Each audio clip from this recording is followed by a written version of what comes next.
Hello, welcome to Life and Pig Row on what is a beautiful spring day, and today we're looking at planting first and second early potatoes. Before we even start though, quick word of warning, it's now getting lighter and warmer, but I even suggest this in winter because of UV light. Don't forget to put your suntan block on or your suntan lotion. It's better than the alternative. So today, let's crack on with potatoes. I'm going to show you how to do them, how to make some trenches in an easy way, and how to plant first and second early potatoes. You don't need masses of kit for planting potatoes if your soil's quite good. All you need is a rake and a trowel. Now, we prepared this bed in the cottage garden earlier in the month, and all we did was go over it, weed it, rake in some compost and let the weather get at it. So as you can see now, it's completely weed free and has been for several weeks, and now we can start on with making our trenches. So making trenches is relatively easy. It's about drawing back the soil.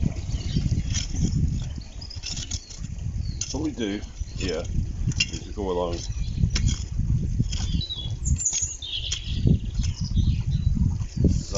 start to draw the soil. I find this the easiest way because I've got back problems, so I find it really hard to dig.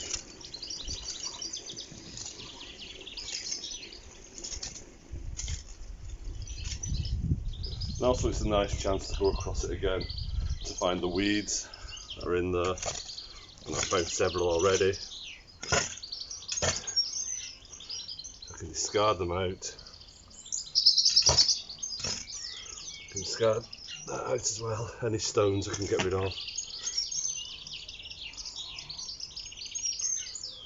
And this is why they say potatoes are great at clearing the ground, because the amount of times you go over it. So you can see already there's a trench forming,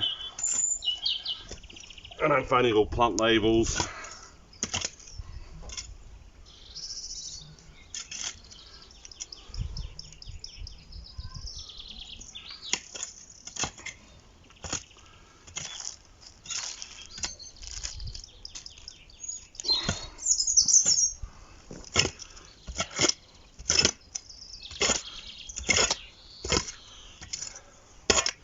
So as you can see already, there we go. We've got a trench. Now I'm not going to just dump into the bottom of this. I'm going to show you what to do next.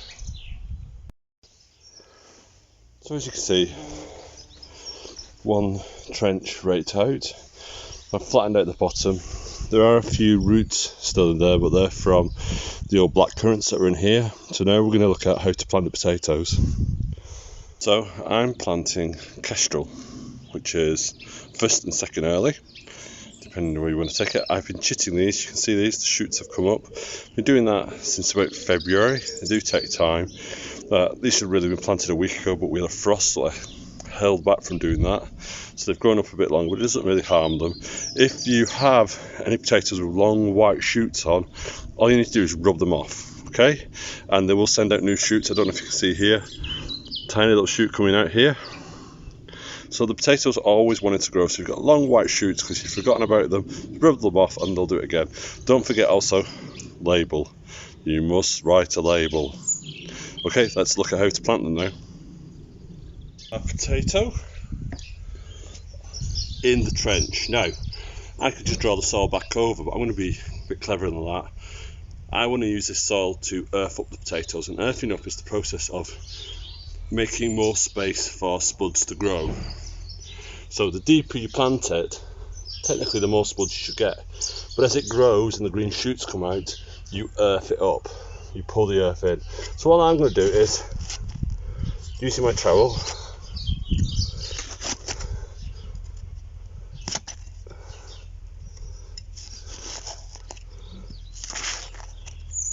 I'm going to dig down.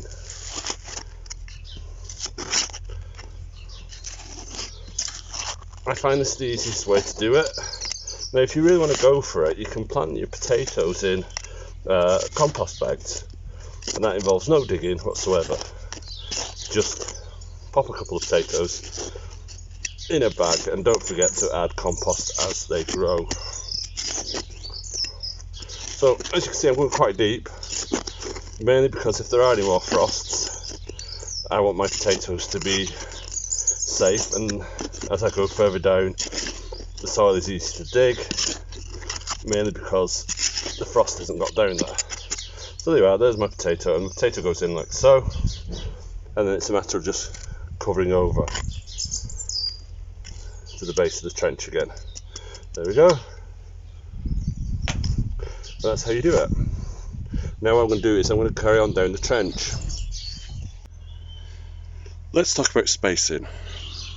If you're planting a grow bag, you're really looking at 2 potatoes. What I mean by a grow bag is an old compost bag with holes punched into it. You put 2 at the bottom, you put the earth in. As they grow, you earth them up.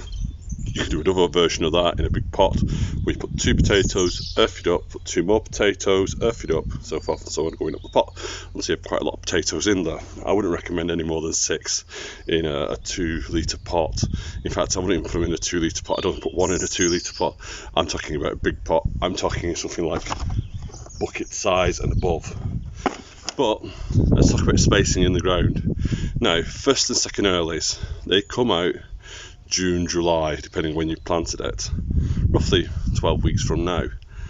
There is no point in you planting them way apart because they're not going to be massive potatoes. So for first and second earlies, I recommend about a foot apart. If we're talking about main crop, a main crop come out in late August, September, sometimes October, depending where you are, they will be further apart, up to 18 inches to 2 feet. This is all about growing spaces.